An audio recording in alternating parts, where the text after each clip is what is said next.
পুরী থেকে মাত্র 1 ঘন্টা দূরত্বে অবস্থিত উড়িষ্যার হ্যান্ডিক্রাফটের একটি অন্যতম সেরা জায়গা। জায়গাটির নাম অলরেডি থাম্বনেল থেকে আপনারা দেখে নিয়েছেন, পিপলি। চলুন আজকে পিপলি আপনাদের ঘুরে দেখাই। একটা দারুণ সকাল পুরী থেকে, আর আমরা একটা গাড়ি বুক করে এগিয়ে চললাম পিপলির পথে। প্রভাত একটা নতুন ব্লগ থেকে, আর আমরা আজকে এখন চলেছি পিপলির দিকে। আপনাদের আজকে পুরী খুবই কাছে, 1 ঘন্টা ডিস্টেন্সে পিপলি দেখাবো। পুরো পিপলির কাজ, বিখ্যাত কাজ, সেটা তো থাকবেই, আর তার সঙ্গে সারাদিন কী করছি না করছি সেইগুলো কিন্তু থাকবে। খুব এনজয় করুন ব্লগটা, সঙ্গে থাকুন। যারা নতুন দেখছেন চ্যানেলটা সাবস্ক্রাইব করুন, আর চলুন পিপলি ভিলেজ আজকের আমাদের উদ্দেশ্য। বাদিকে সমুদ্রকে পাশে ফেলে মেরিন ড্রাইভ রোড ধরে আমরা এগিয়ে চললাম হাইওয়ের দিকে। সত্যি আজকে একটা অসাধারণ সুন্দর দিন। দূরে আপনারা দেখতে পাচ্ছেন তাজপুরী। এই তাজপুরীর ভিডিও কিন্তু অলরেডি আমাদের ব্লগে আছে, আপনারা চাইলে দেখতে পারেন। যেহেতু পিপলি এবং রঘুরাজপুর একই পথে পড়ে, তাই রঘুরাজপুরও কিন্তু আপনারা ঘুরে আসতে পারেন। রঘুরাজপুরের ভিডিও এর আগে অলরেডি আমাদের দেওয়া আছে। আমি তাজপুরী এবং রঘুরাজপুরের দুটোই ভিডিও ডেসক্রিপশন বক্সে দিয়ে দিলাম। যাই হোক, হু হু করে গাড়ি ছুটে চললো হাইওয়ে দিয়ে, আর আমরা এগিয়ে চললাম আজকের আমাদের গন্তব্য পিপলির উদ্দেশ্যে। উড়িষ্যার একটা কথা মানতেই হবে, এখানকার রাস্তাঘাট কিন্তু অত্যন্ত সুন্দর, এবং আমাদের এই পুরো দূরত্ব যেটা 1 ঘন্টা খুব সুন্দর কাটছিল। পিপলির হ্যান্ডিক্রাফট তো ওয়ার্ল্ড ফেমাস, আপনারা জানেন। আর আমরা এখন আর খানিকক্ষণের মধ্যেই পৌঁছে যাবো পিপলি বলে যে জায়গাটিতে। সেখানে আমরা পিপলির যে হ্যান্ডিক্রাফট আপনাদের সামনে তুলে ধরার চেষ্টা করছি। রঘুরাজপুরের মতন পিপলি শহরে ঢুকেই আপনারা একটু এগিয়ে গেলেই হ্যান্ডিক্রাফটের দোকানগুলো দেখতে পাবেন। এইগুলো কিন্তু রাস্তার দুধারেই অবস্থিত। যাই হোক, আমরা আস্তে আস্তে ঢুকে পড়লাম পিপলি শহরে, আর খানিকক্ষণের মধ্যেই ডান দিকে বাঁদিকে শুরু হয়ে গেল বিভিন্ন হ্যান্ডিক্রাফটের দোকান। চলুন এবার নেমে এই শহরটাকে সুন্দর করে উপভোগ করা যাক। দাঁড়িয়ে আছি পিপলিতে, আর এই পিপলির কাজ কিন্তু ফেমাস। আপনাদের বলতে হবে, অনেকে এই বাড়িতে আমরা এই কাজটা দেখতে পাবেন। আর এই কাজটার কিন্তু উৎপত্তি এই পিপলি থেকে, পুরী থেকে মাত্র 1 ঘন্টা দূরে। আপনারা কিন্তু ওখান থেকে গাড়ি ভাড়া করে এখানে চলে আসতে পারেন। গাড়িতে আমাদের খরচা হয়েছে 1800 টাকা। তার মধ্যে নিয়ে আপনারা যদি শুধু বিক্রি আসেন 1600 টাকায় গাড়ি পেয়ে যাবেন। গাড়ি আমাদের বড় গাড়ি আমরা নিয়েছি, এই মোটামুটি সুইফট ডিজায়ার বা বড় গাড়ি, কাছাকাছি ভাড়া। পরপর বহু শোরুম ছিল, আমি ঢুকে পড়লাম একটি শোরুমে। আমার যেখানে জগন্নাথ, বলরাম, সুভদ্রার মূর্তি রাখা থাকে, সেই শোরুমগুলো অটোমেটিক্যালি খুব অ্যাট্রাক্ট করে।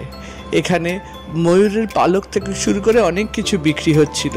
একটা বেশ বড় জগন্নাথ দেবের মূর্তিও ছিল। কিন্তু আমার আজকে পিপলির যে হ্যান্ডিক্রাফট, সেটা মূল দেখার উদ্দেশ্য ছিল। এখানে ছোট ছোট অনেক পুতুলও তৈরি হয়েছে, এবং প্রচুর হ্যান্ডিক্রাফটের অপশান আছে কিনে নিয়ে যাওয়ার জন্য। আর এই হচ্ছে পিপলির কাজ।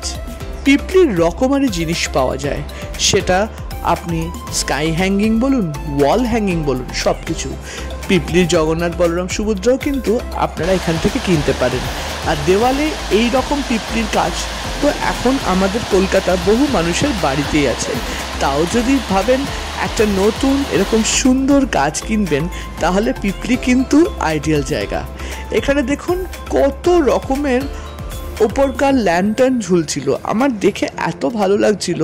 ওয়াল হ্যাঙ্গিংয়ের কাজ দেখলে তো চোখ চুড়িয়ে যায়। আমি দোকানের পর দোকান দেখছিলাম, আর সেখানকার বিভিন্ন কাজ খুব মনকে আকর্ষণ করছিল। গরম, আর তার মধ্যে হেঁটে চলেছি। আমি গরমকালে এসেছি, ন্যাচারালি গরমটা লাগবে। তাও একটা সামুদ্রিক হাওয়া সবসময় পুরীর একটা সার্টেন এরিয়ার মধ্যে থাকলে সেটা তো পাওয়াই যায়।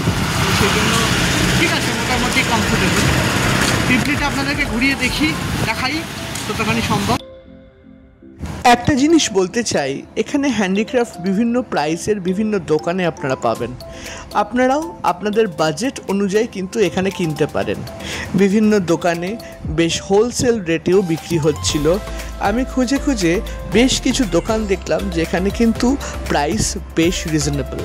বাড়িতে দুর্গাপুজো বা কোনো ধরনের পুজো হলে কিন্তু এরকম মায়ের ওপরে ছাদ বা পাখা, যেগুলো হাত পাখা আমরা বলি, সেইগুলো এই পিপলি থেকে আপনারা কিনতে পারেন। আমার এই দোকানটা বেশ পছন্দ হয়েছিল, আমি বেশ কিছু জিনিস এখান থেকে কিনলাম। পিপলি হচ্ছে আমাদের উড়িষ্যার একটা বিখ্যাত হ্যান্ডিক্রাফট। এই জন্য দেখুন, এই কাজগুলো কিন্তু আপনারা চাইলে এখান থেকে নিয়ে এসে আপনাদের বাড়িতে দেওয়ালে আপনারা টাঙাতে পারেন, খুব সুন্দর। আর আমি আমার খুব ইচ্ছে একটা দুর্গা ঠাকুরের জন্য একটা ফ্যান কেনার। এই যে এই টাইপ অফগুলো আমাদের বাড়ির পুজোতে লাগে, তো আমি একটা এই ফ্যান কিনবো ঠিক করেছি। তাই কত বলে। এখানে কিন্তু এই হাত পাখা বা এরকম ওয়াল হ্যাঙ্গিং ছাড়া অনেক ছোটোখাটো জিনিসও পাওয়া যাচ্ছিল, যেগুলো চাইলে কিন্তু আপনারা। দাদা, তোমার দোকানের নাম কি একটু যদি বলো? নাম দাদা দেবিয়া। আচ্ছা, আর এখানে আসতে গেলে তোমার দোকানটা হচ্ছে কোন দিকে পড়ছে? এখানে আসতে গেলে পুরী দিকে, পুরী বর্ডার। हाँ, पिपली बीच में पिपली होता है। पिपली में बाएं साइड में, रोड का बाएं साइड में पड़ता है। আর দাদার দোকানে এখানে সব রকমের কালেকশন, সব রকম কালেকশন, ব্যাগ থেকে শুরু করে ওয়াল হ্যাঙ্গিং, পিপলির সব হোলসেল প্রাইস হোলসেল প্রাইস।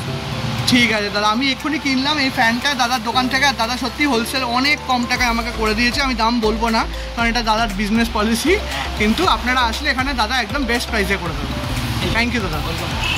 আমাদের পিপলির ব্লগ এতখানি অবধি ছিল। আপনারা ভালো থাকুন, সুস্থ থাকুন, এই কামনা করে আমার এই ভিডিওটি শেষ করছি। জলদি দেখা হবে আবার নতুন ভিডিওতে।